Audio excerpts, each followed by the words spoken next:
At this time of year, it's always nice to reminisce, so we're going to take that trip down candy cane memory lane that we promised you a couple of weeks ago. The story you're about to watch originally aired on December 7th, 2000. It was produced by none other than our own Brian Utley. Brian was a Farmweek reporter in those days, and he's still with us at MSU Extension, still using his skills to shoot and edit stories just for you. This one was one of his earlier efforts. Enjoy.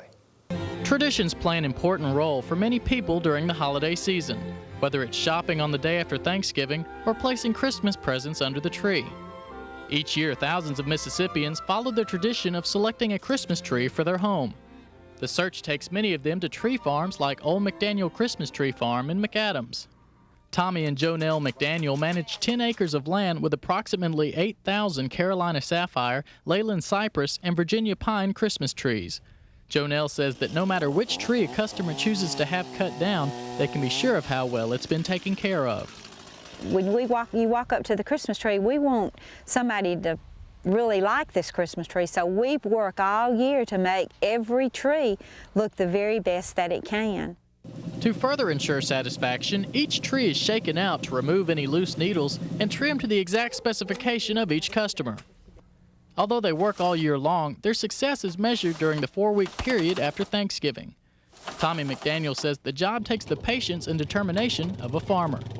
A Christmas tree farmer has to be, or just like any other farmer, it has to be something they love.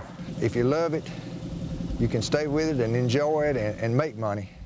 But if you've got to really be dedicated. Of course, buying a Christmas tree is just the first step. The fun part is getting to decorate it. For that, we visit Noah's Art in Jackson to take a look at their hand-painted decorative Christmas balls. John and Leanne Brandon run the business out of their home, offering a variety of painted ornaments and handmade ceramic dinnerware.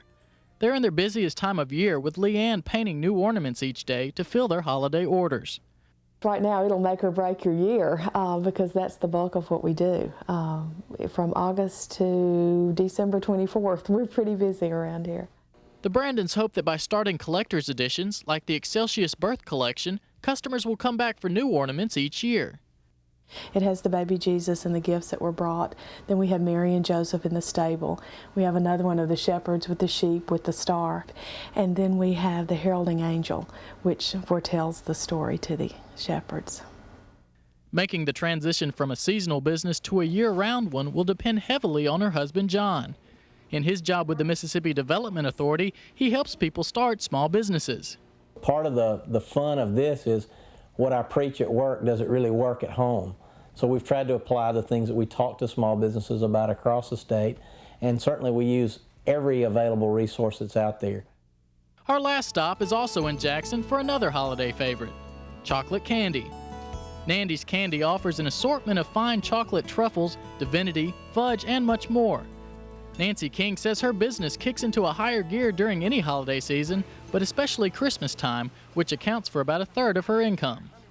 In the last month, I've probably worked 6 to 7 days a week because we're getting ready and we're gearing up. And people are like, well, what about your life? Well, when you're in season, I don't have a life. My life is Nandy's Candy. Where Noah's Art is a relatively new business, Nandy's Candy has been in business for 20 years. King attributes some of her success to the high-quality grade of chocolate she uses to make her candy. She has also appreciated sound business advice along the way, like that from Virgil Culver at the Extension Services Food and Fiber Center at Mississippi State University. She pretty well knew what she wanted to do, the direction she was moving in, as do many of the specialty food companies that we work with. And periodically, they just need someone to sit down that has a completely objective perspective to say, am I headed in the right direction? You know, what do you think about this? And to bounce some ideas off and get some recommendations. Each of these three businesses are steeped in holiday tradition and enjoy getting to be a part of someone else's Christmas. It puts you in the feel of the holiday, the tradition of candy, the tradition of the sugar plums, whether it's in the nursery rhymes or whatever. It's just an integral part of Christmas. It's a happy time. People that come out here are all happy.